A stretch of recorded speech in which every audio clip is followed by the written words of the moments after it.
Okay.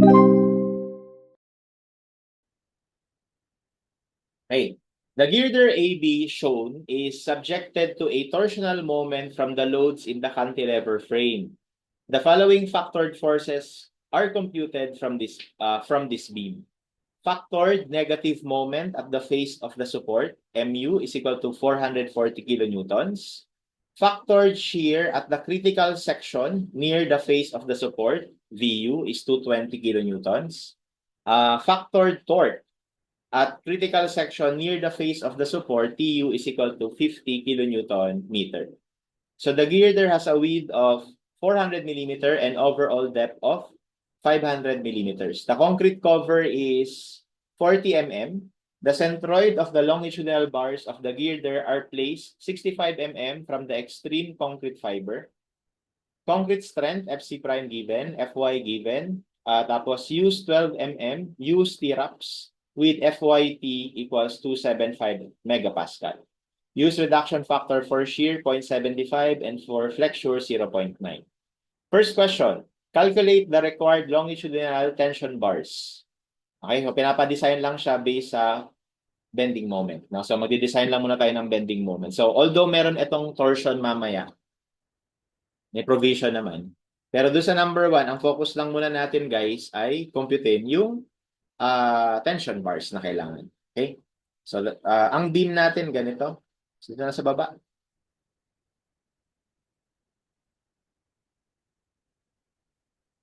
Ang dimension ay overall depth 500 width 400.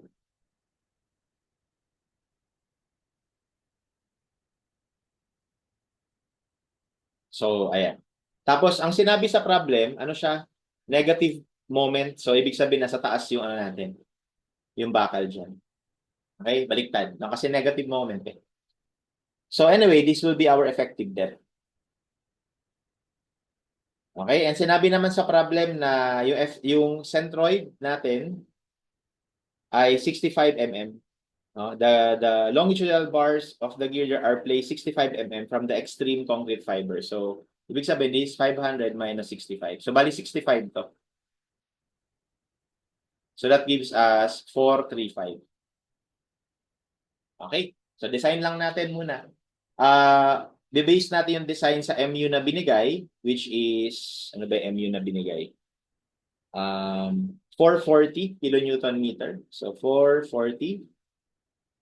Equate natin sa VMN, di ba? So, 440 times 10 to the 6. So, again, andito yung depth ng compression block.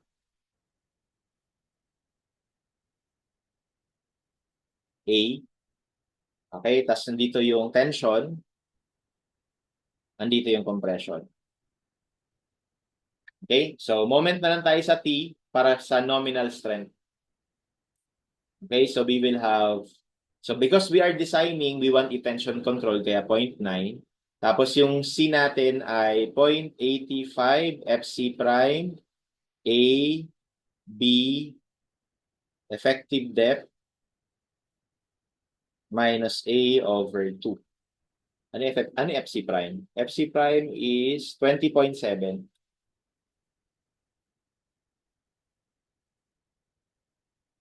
Okay na, so we can solve for A.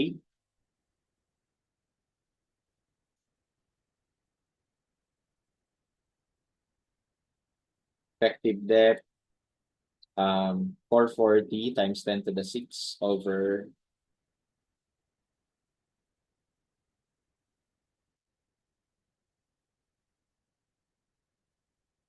hindi yan. Ito, 210.73. Okay, medyo delikado to. Masyadong malaki, no? Check natin sa maximum. Di ba, yung A max ay equal sa beta 1 C max kasi yun yung relationship eh. Tapos yung C max naman, okay, kung tension controlled, no, will be 3 over 8. Okay? Hindi, yung 3 over 7 is ano siya, yun yung sabi sa NSCP, 0.004 yung minimum strain ng steel. Pero kung babalikan natin, kapag yung 0.004 lang yung strain ng steel, nasa transition zone yan. Eh, di ba pag nag-design tayo, we want it to be tension controlled, no? So anyway, kaya 3/8 yung gagamitin ko. So quick calculation lang. 3/8 ng effective depth ay only, okay, dito pa lang wala na, bagsak na, 86.25. So ibig sabihin yung A max natin would be, so yung beta 1 natin dyan 0.85 ha, kasi mas mababa sa 28 yung FC prime. 73.31. Ayan. So dahil ito lagpas na sa maximum, okay, hindi pa pwede yung SRB. We have to design as SDRRB. Okay? So actually dalawa yung option natin dyan. Hindi lang ito. Hindi lang DRRB. Kapag ka lumagpas yung A mo sa AMAX, ang isa pang option as a designer would be to make the overall depth of your beam, no? Make your depth higher para mas malalim yung concrete area. Okay? Kaya lang syempre ayaw ng architect 'yan. At saka minsan hindi na rin siya practical pag sobrang laki na ng beam mo eh. Kaya kapag ganun, wala tayong choice, magdi-DRRB tayo. Okay? So now, design natin as doubly reinforced. So bali ganito mangyayari. Ito yung tension steel. Ito yung compression steel. Okay? Tapos ang dadalhin nito na moment dapat, 'di ba, negative moment. So ito yung tension. Ayan, ganito dapat, no? Ang dadalhin niyan is 440. So pag nag-superposition tayo, pwede nating hatiin yan sa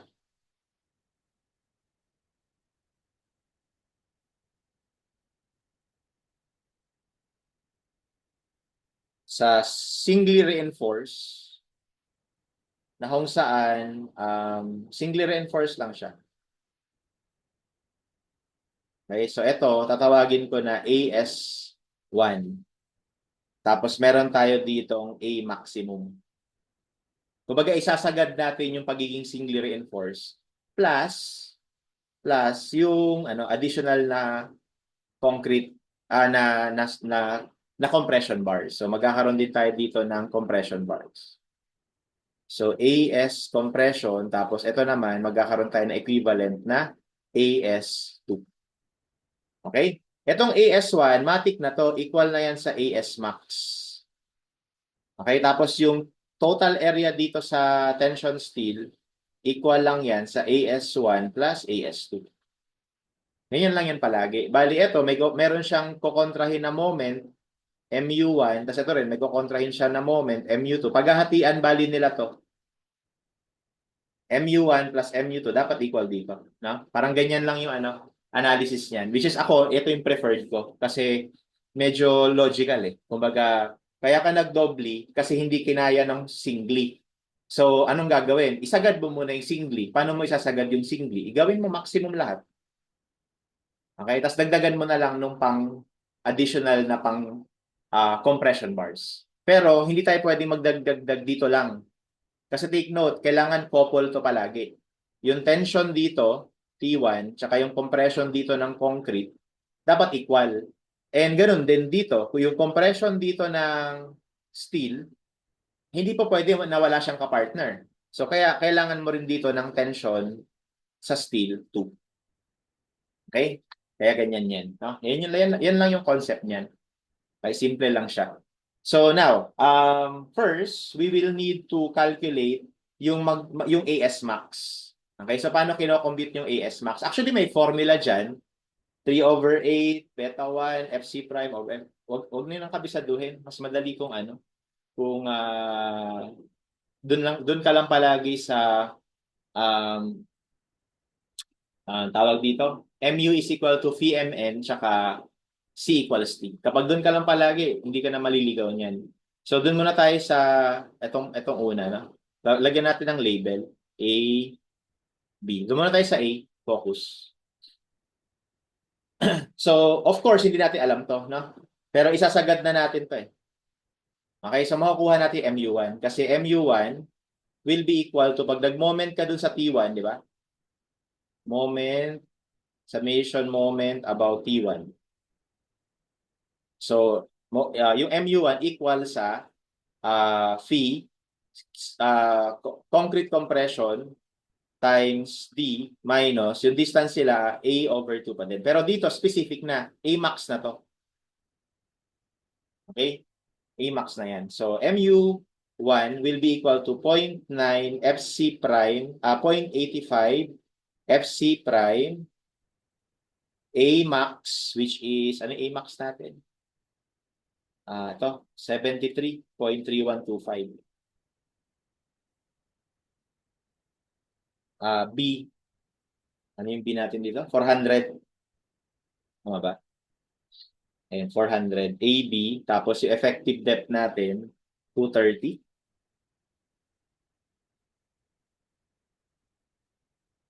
Ayun, 435 pala. Minus A max ulit, 73.3125 over 2.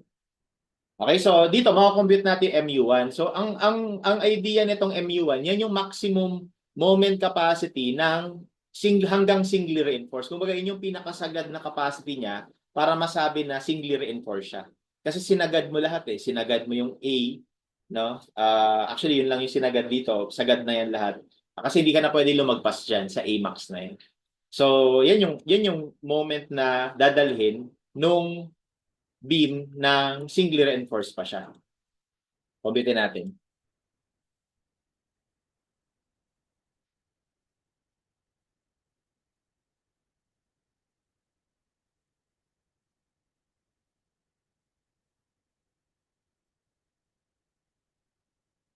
So, ito. So, 184.98 kilonewton meter. Okay?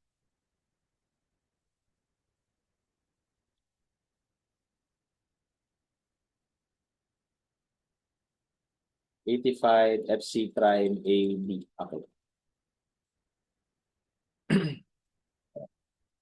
So, yan. Yan yung moment na dadalhin, no? Nung ano pa siya? Nung um,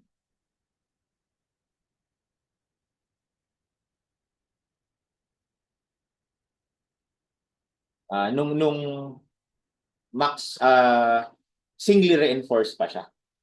Okay? So, now, to calculate MU2, kumbaga, dito pwede mo na solve yung AS actually eh. Okay, so to solve AS, we will just apply C is equal to T. No? So, C equals T. Okay, so C equals T, we have 0.85 FC prime. Again, isasagad ko to.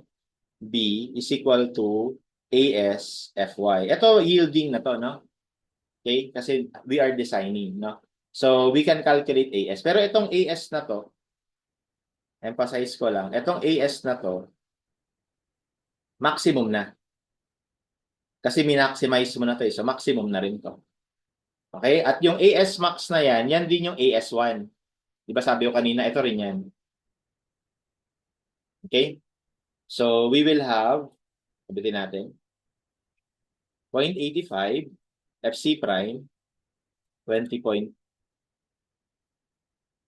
double check ko lang, 20.7. Okay, A max B 400 over FY. Ang FY natin is 41415.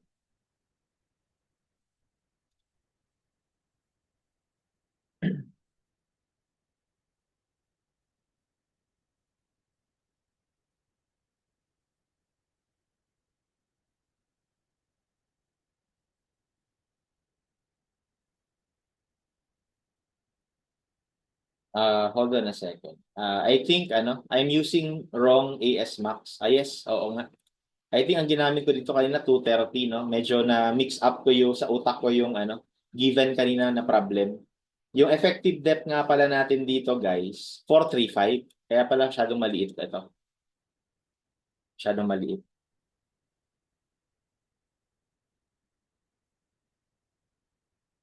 Na-mix up ko yung given sa kaninang problem.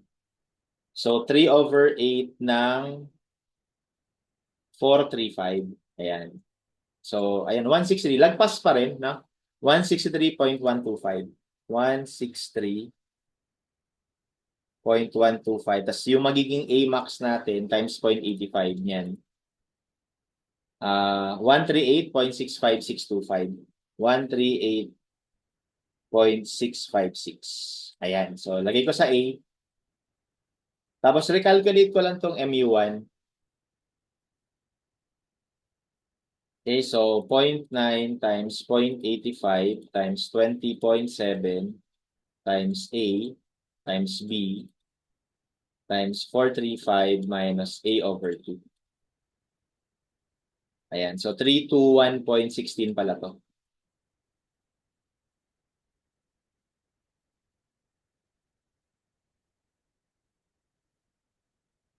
Okay? Tapos dito naman, yung AS max natin would be 0.85 FC prime A, B over FY. 415 nga ba? Okay, 415. So that is 2351.48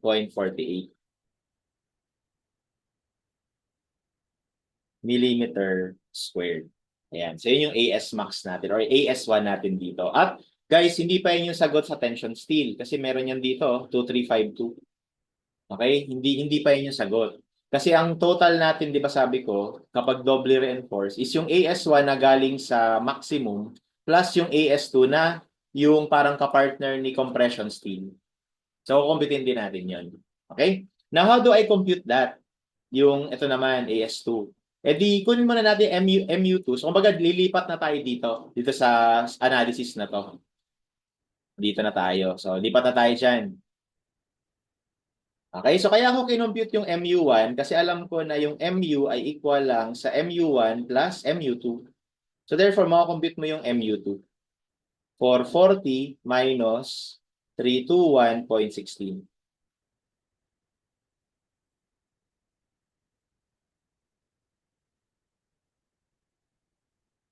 And that is 118.84. So ito ngayon yung ipapakarga natin dito sa second na na couple dito. Okay? So para ma-compute natin yung T2, ganun din, mag-moment lang tayo dito para ito yung iikot. Ito yung kukontra dun sa MU2. Okay? Para makuha natin yung AS2. Kaya lang be careful. Etong distance na to, hindi na hindi na D minus A over 2. Kundi D minus ito na. Di ba yan ay D prime? So D minus D prime na. Okay? So we will have MU2, 118.84 times 10 to the 6 is equal to phi times yung area ng steel 2 times Fy times D minus D prime. Okay? Wherein ito, once again, 415. Ito, 435. Ito, 65. Okay? And you can solve for AS2. And also, if I may comment, bakit Fy yan, sir? Kasi tension steel must yield kapag doubly reinforced. Okay? Mag-yield na tong tension steel. Yung compression steel lang dyan, yung hindi tayo sigurado. Okay? At saka nagde-design tayo, no? Nagde-design tayo. So, anyway, solving for AS2, we have this answer. Multiply natin ng 1 million. Divide natin lahat ng parameter, 0.9, yung Fy, tsaka yung effective depth minus D prime. So that gives us 859.94.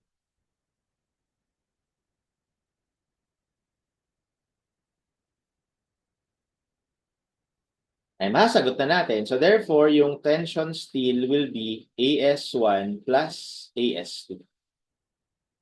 So i-add na natin yung AS max kanina, which is 2351.48. So 3211.4. millimeter squared. So ito ngayon yung total tension steel na kailangan. So the answer would be letter C. Okay? Now, although hindi tinatanong sa problem, discuss na rin natin, paano naman kukunin yung area ng compression steel? So again, dito pa rin tayo titingin, dito sa B, dito sa section na to. Okay, so dito, gagamitin na naman natin yung C equals T. Kasi di ba dapat equal itong dalawang forces na to kasi couple sila. So, additional lang ito ha. Calculating AS ng compression. So, we will have C ng concrete, C ng steel, compression steel ay equal sa tension steel. Ito ay AS ng compression steel times FS. Ito hindi tayo sure kung FY talaga, no? Pero ito sure tayo na AS2 to. Sure tayo na FY na yan kasi mag-yield. So para ma-check kung mag-yield ba talaga, gamitan natin ng strain diagram. Kung hindi nyo kabisado yung formula ng pang-check, okay lang, strain diagram lang yan. So ito yung tension compression. So ito yung compression ito yung extreme concrete compression fiber. So kapag nag-drawing tayo ng strain diagram, yung concrete na yon will have a strain of 0.003. Tapos kung kunwari ito yung depth ng neutral axis, di ba ito yung C. So ganito itsura niyan. Ganyan. Okay, pero we are not concerned with the tension C. We are concerned with the strain or yung stress dito sa compression steel. So, ayan. So, ito ay D prime. Hindi kita. Para mas malinaw. Lagay natin sa kabila. Dito. Okay, so kung D prime yan, ito ay C minus D prime. Tapos, itong triangle na to ay similar sa triangle na to. Okay, so similar triangles lang yan. So, we will have So again, no, kaya ko to ginagawa kasi gusto masigurado ko ito ba ay FS talaga or FY na rin. Kasi kung FY na rin to, edi equal na lang yung AS2 sa ASC. Pero kung hindi, kailangan nating i-recompute. So paano malalaman? So bali ratio and proportion, yung green na triangle, we have 0.003 over C. 'Di ba yung height niya C. Yung yellow na triangle, we have strain ng steel. 'Di ba ang strain ng steel ay FS over E. Tapos yung E, 200,000. So, FS ng compression steel over 200,000 over yung height na to is C minus D prime. So again, kagaya ng derivation natin before, pag tin-cross multiply mo itong 200,000 sa 0.003, magiging 600 yan. Kaya magiging 600. Tapos etong nasa ibaba, cross multiply mo rin doon, o di magkakaroon tayo dito ng C minus D prime over, eto may iwan dyan, C. Yan yung formula. Kung kabisado mo yan, o di maganda. Hindi ka na mag-strain diagram. Pero kung makalimutan mo man, huwag mong kakalimutan saan galing yan para meron kang plan B sa exam. No? Kung paano mo huhugutin yung pan-check na yon. Okay, so check natin. Bali, 600. Yung C natin dito, C max na, no? C max, ito. Ito, 163.125. Yung D prime natin is 65 over 163.125. Ayan. So yung actual, yung stress sa compression steel would be 163.125 minus 65 over 163.125 times 600. So that gives us only 360.92. 360.92 megapascals. And that is less than FY na 415. So therefore, compression steel does not yield. So we must use this. Okay, in place here.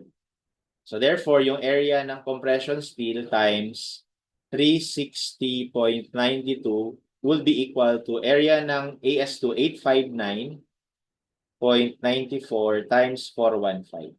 So therefore, yung area ng compression steel na required ay 859.94 times 415 over yung, ayan, so 988.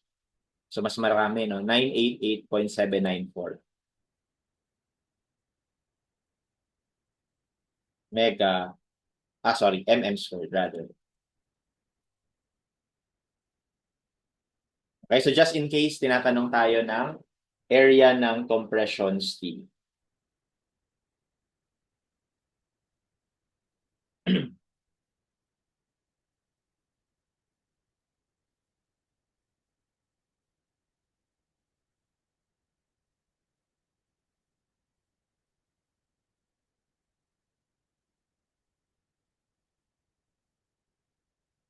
Okay, next. Now, doon tayo sa actual na tanong. Calculate the required spacing of stirrups based on combined shear and torsion. Okay, kung walang torsion, o di ang basihan lang natin doon, ito lang. Di ba? Tas kagaya before, ano lang yan? Kukunin mo yung VC, tas kukunin mo yung VS, mo ka may spacing. Di ba? Ganun lang naman yun eh. Pero dahil meron ng combine ng torsion, so titingin tayo sa provision. So, sabi sa provision, kapag may combination ng shear and torsion, ito yung computation natin. Okay, so ito yung area dahil lang sa pure shear. Ito naman yung area for pure torsion. Bali, ito yung equivalent spacing nila. So, ang ginagawa kong diskarte dyan is, kinukuha ko na lang tong A over S na galing doon sa pure shear. Tapos kukunin ko rin itong itong A over S galing sa pure torsion. O, dito muna tayo mag-focus. Huwag muna natin intindihin yung torsion, no? So, kunin muna natin yan. So, ito yung normal lang na ginagawa natin for number 2. Muna tayo sa pure shear.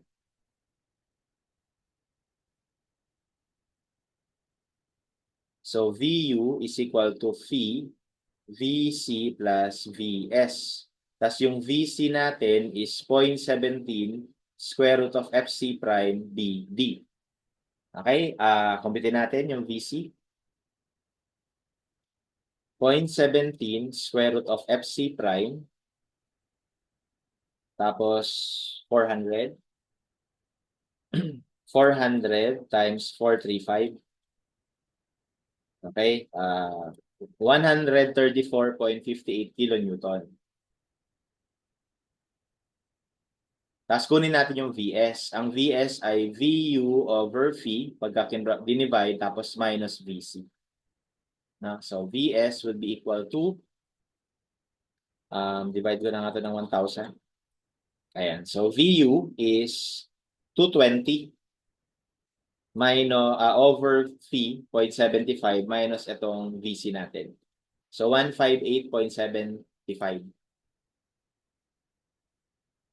Okay, tapos pagdating dito, i-equate naman natin yung VS sa AV FYV D over S. Di ba? Di ba ito yung normal na ginagawa natin para makuha yung spacing. Okay?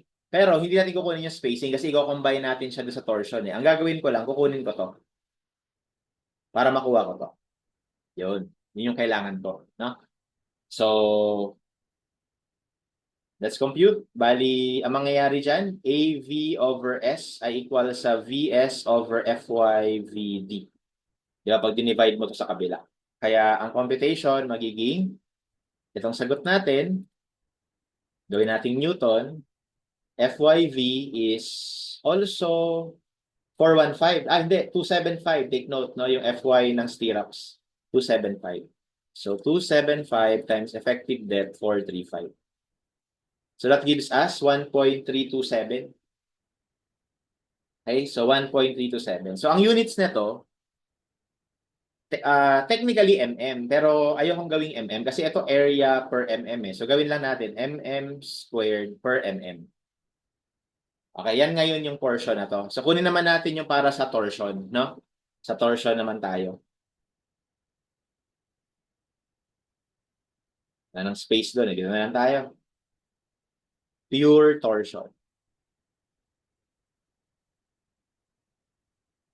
Okay, so para sa pure torsion, ito yung steps na gagawin para malaman. So una, ang TU na binigay ay 50, no? So siguro kuha lang ako nung provision, lipat natin yung provision. So ang TU natin ay 50.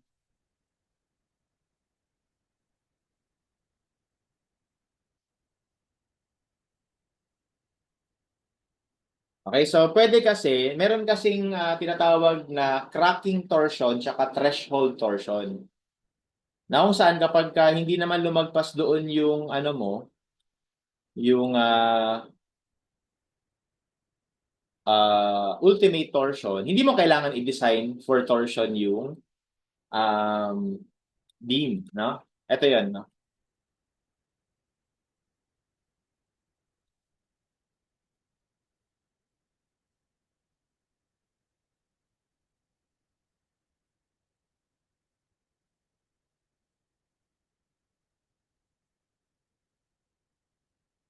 Okay, so ito yung tinatawag na threshold torsion. Okay, kapag yung TU mo daw, mas mababa naman dyan sa threshold torsion, you can neglect, no? Pero kung yung TU mo mas malaki dun sa threshold torsion, pero mas maliit pa rin dun sa tinatawag na cracking torsion. Okay, so ibig sabihin naman nun, gagamit ka lang ng minimum requirement. So yung minimum requirement, nandito naman yan eh. Minimum. Okay, so minimum. Yung dalawa. So ganun lang. Pero kapag lagpas yung TU mo dyan sa cracking, ibig sabihin kailangan mong i-design. So paano mo siya i-design? Ito, transverse reinforcement for torsion is designed using this formula. Tapos yung formula yan, meron mga dyan. AO, AT, FYT, cotangent theta, tapos yung spacing. So ang goal natin naman dito, makuha lang ito guys. Ito. Yan. Kasi yan naman to. Di ba kinuha natin to? Ito naman yun. O, di ba? Para makukompute na natin yung spacing after that. Okay? So anyway, ano muna yung AO? Ano yung AO na lang? Ano yung AO? So sabi dito, yung AO daw ay 0.85 ng AOH. Tapos ano yung AOH? Yung AOH daw ay area ng concrete measured from the center line of the closed hoops or stirrups. Okay, so yun, kukumbitin natin yun. Tapos, pero bago yun, confirm muna natin if yung cracking torsion ba ito is nalagpasan natin. Baka kasi design tayo ng design, hindi naman pala nalagpasan. So, kumpitin muna natin to. Ano muna tong ACP? Yung ACP daw is the area enclosed by the outside perimeter of the concrete cross-section. So, bali lumalabas, ano lang yan, gross area ng section. Yung PCP naman, outside perimeter of the concrete cross-section. So, again, ano lang siya, perimeter lang siya nung buong section natin. So, bali, drawing lang natin yung section.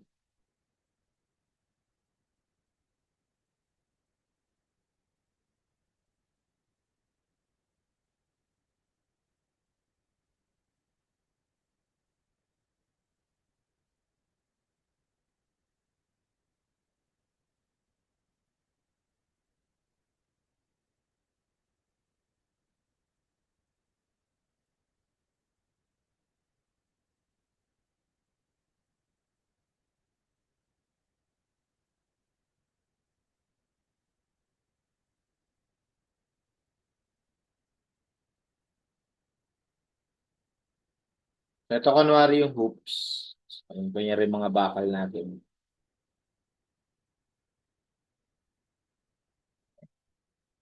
Okay, so bali yung ACP is just 500 by 400.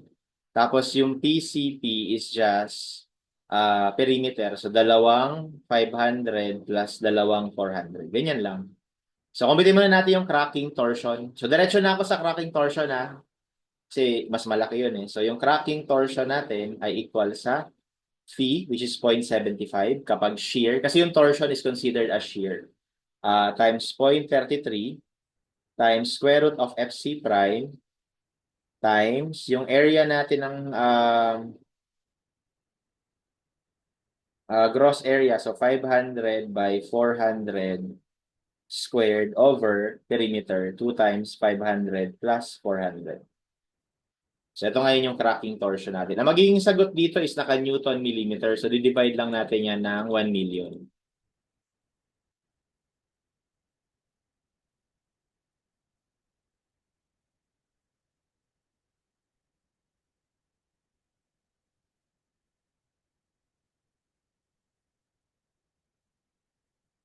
Okay, so as you can see, 25.02. Okay, so as you can see, yung TU natin lagpas na sa cracking torsion. So, ibig sabihin, kailangan natin siyang i-design using, kailangan natin siya i-design considering torsion. Kasi lumagpas na yung applied torsion sa cracking torsion. So, ito ngayon yung gagamitin natin. Okay, so we have TU, so palakihin ko lang, equals phi times 2AO AT FYT over S times cotangent of theta. So sabi naman dito kapag hindi nakaspecify yung theta natin, 45 degrees lang. Okay? So yung TU natin is 50. Gawin nating Newton mm. Ito ay 0.75. Tapos, we have 2 times AO. Ano yung AO? Sabi kanina, area daw or 0.85 daw ng AOH. Tapos yung AOH ay yung area measured sa center line ng closed loop. So, kunin lang natin gitna nito. Yan. Tawagin ko yan na XO. Ito rin. Gitna. No, gitna ng ano ha? Ng stirrup. Kasi sabi niya center line. So, gitna. Tawagin ko lang to na YO. Okay? So, yung XO ay equal sa 400 minus dalawang cover, dalawang 40, minus, di ba kalahati lang? So, kalahati ng stirrup sa kaliwa, minus kalahati ulit ng stirrup sa right side. So, parang ganito yung mangyayari, guys. Palakihin ko lang ng husto. Ito yung stirrups natin.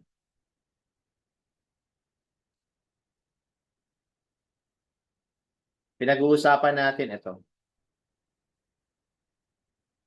Yan. Yan yung XO. So, ibabawas mo tong concrete cover na 40. Tapos, ibabawas mo rin itong kalahati ng stirrup sa left and right. Kaya, ibig sabihin, parang magbabawas ka lang ng isang buong stirrups. Ang stirrups nga pala na pinapagamit dito ay 12 mm. So, minus 12.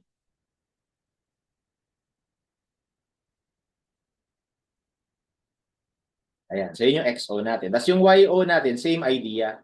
500 minus dalawang cover minus isang stirrups.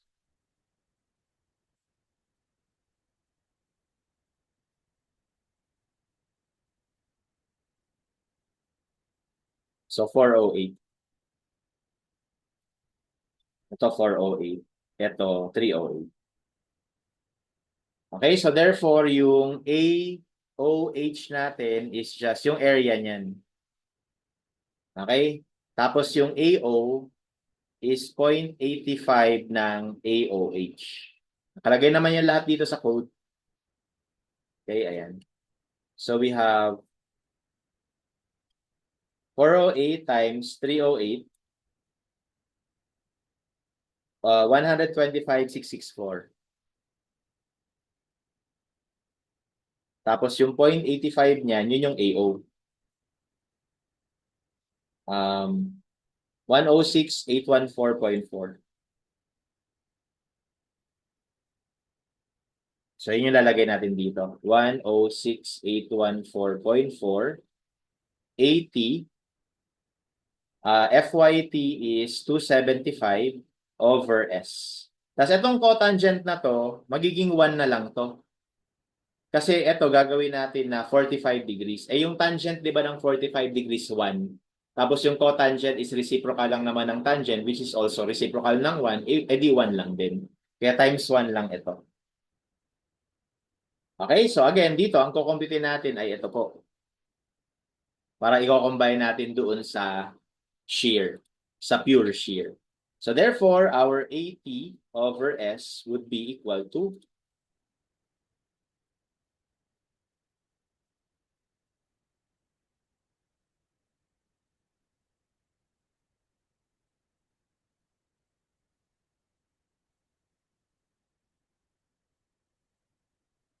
okay, 1.135 na lang. 1.135 millimeters squared per millimeter.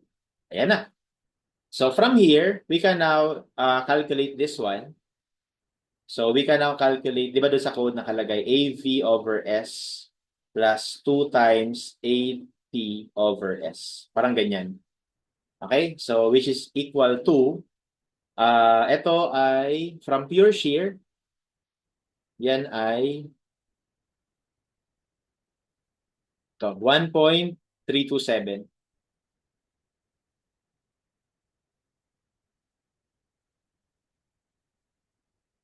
plus 2 times, ito naman, 1.135. And that gives us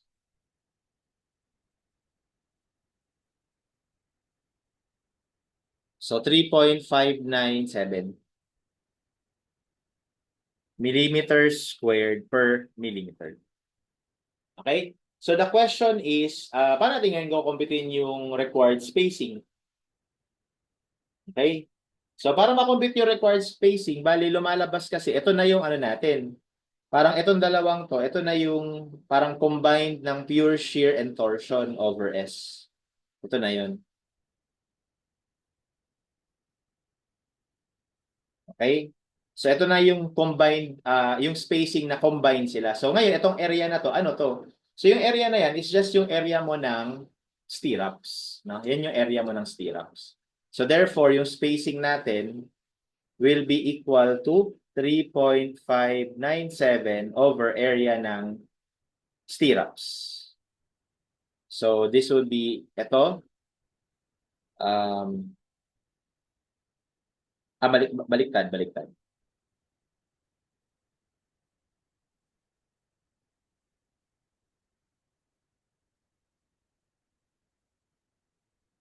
Bali, area pala ng stirrups over yung 3.597.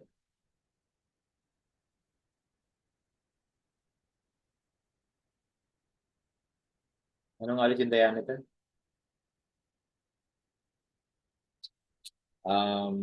12 mm over ito.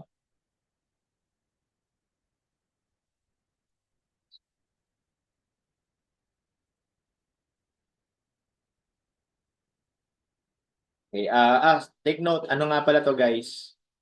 Yung area natin na dito is dalawang legs. Kasi 'di ba ano, ang stirrups natin, ito yan eh, dalawang legs. Kasi pag ganito yung magiging crack niyan eh, sa dalawang legs. Okay, kaya nga pala ito merong times 2 dito. Kasi pagka nagko-compute tayo ng area ng torsion, isa lang. Kasi paikot lang yun eh. Kumbaga, kapag nagkaroon ng torsion dito, isa lang yung area na kino-consider. Paikot lang kasi yan. Pero dun sa direct shear, dalawa. Kaya nag-times 2 dito, para parehas sila na two legs. No? Para parehas sila na two legs. Kaya ito, two legs din ito. Okay, two legs yun. Kaya dapat, ano to, times 2 to.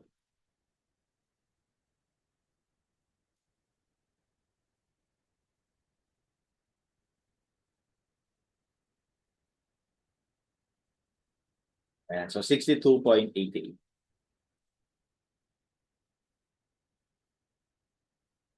That will be our spacing. And from the choices, the best answer is 60. Siyempre, pagka ano tayo, spacing, round down tayo, guys.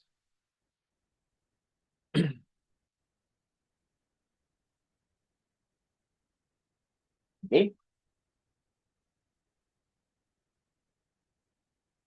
Now, What is the required additional area for longitudinal bars due to torsion? So meron din tayo ditong provision na pangdagdag naman ng dinadagdagan natin longitudinal bars.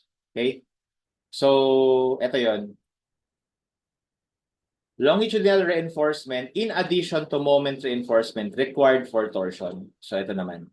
So, ito yung additional na longitudinal bar. So, actually, lahat meron na tayo dyan. Maliban dito, ano ba to?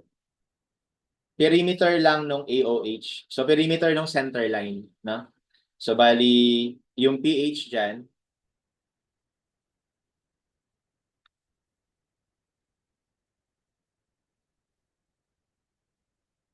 is, perimeter. So, dalawang XO plus YO.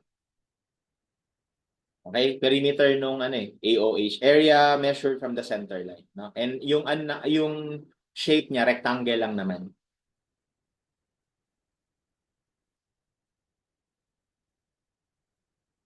Okay? Sige, kumpitin natin. Palakihin, ko lang to, no? Palakihin ko lang yung provision na yun. So, yung number 3, yung area additional natin is PH times AT over S, which is, eto meron na tayo niyan. Kaya nga, laging hinihiwala yung pag-compute niyan eh. Tapos meron tayo ditong FYT over FY. Ayan,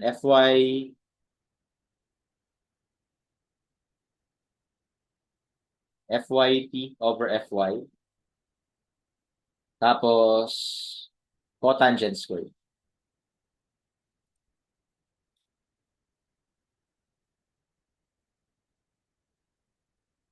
So again, ito ay magiging 1 na lang kasi hindi naman nakaspecify.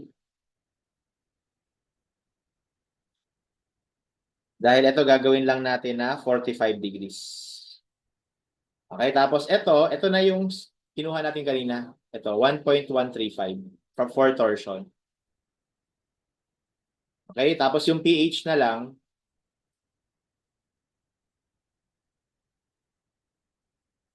is 2XO plus YO, which is 2 times 408 plus 308. Ayan na. So, yung area na kailangan natin would be 2 times 408 plus 308 times, ito ay 1.135 ba? Ito. And then, yung FY natin is 275 over 415. Okay? So that gives us, so guys, ano to ha? Kaya yan FYT kasi ties, no? Pero lagyan na lang natin para malinaw. Ito yung para sa transverse. Tapos ito naman yung para sa longitudinal. Okay, so yung main bars. Ito nasa baba. So that's 1,077.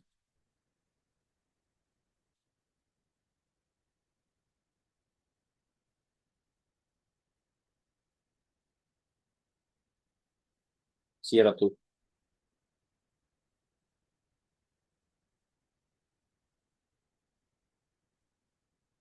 So our answer here would be letter A, 1,077. Okay? Meron lang akong konting step na hindi na ginawa kanina. Yung ano nga pala, ito nga pala, i-check natin sa minimum. Pero I think hindi yan bababa sa minimum. Ito nakuha natin ito.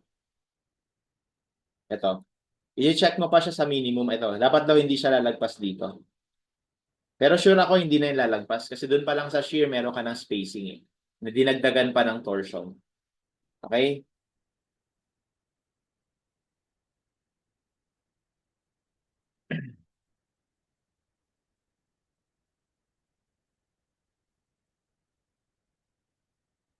So, for this one, nga pala, dagdag ko na rin, ito, paano mo to i-distribute?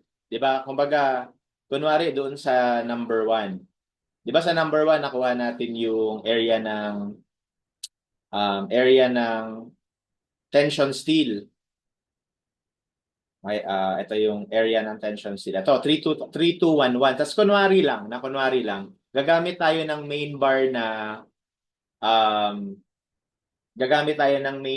na 20 mm. So, itong 3211.42, divide mo ng area ng 20 mm para malaman mo kung ilan yung gagamitin mo. Ayan, so 10 kung 20 mm, masyado marami. Gamit tayo na mas malaki, 32. Ayan, so 4 lang kung 32, no? 4 lang yung gagamitin mo kung 32. Para sa tension steel dun sa ibabaw. Para naman dun sa compression steel, ito kasi nakuha natin na compression steel. Ang gagamitin natin, 988.794. Gagamit tayo ng dalawa, no, para sa tension. So, sa 4 sa baba, 2 sa ibabaw. Eh, di ba dito, dahil meron torsion, dadagdag pa tayo ng 1,077. So, paano yung dinidistribute? Kumbaga, parang kunwari, using 32 diameter, no? Yung number mo ng main bar na na pang tension, 4 yun, di ba? Tapos pang compression, 2. Kaya yung itsura ngayon ng beam mo, may 4 ka dito, 1, 2, 3, 4, tapos meron ka dito 2. Okay, eh paano to, no? Saan mo yung idadagdag? So yung para naman sa additional ng torsion, additional. Okay, so ito, we have 1,000, ito pala, 1,077. Ang sabi kasi sa NECP dito, you have to distribute this in all the sides equally around the perimeter. No? Equally around the perimeter of your section. Kaya kung kukumpitin natin to, ang kailangan nating idagdag, actually 2 lang. No? 2 lang yung kailangan nating idagdag. Kaya yung iba ang ginagawa, dito na dinadagdag yun. Dito. No? Para pagka mo, meron kang ganyan.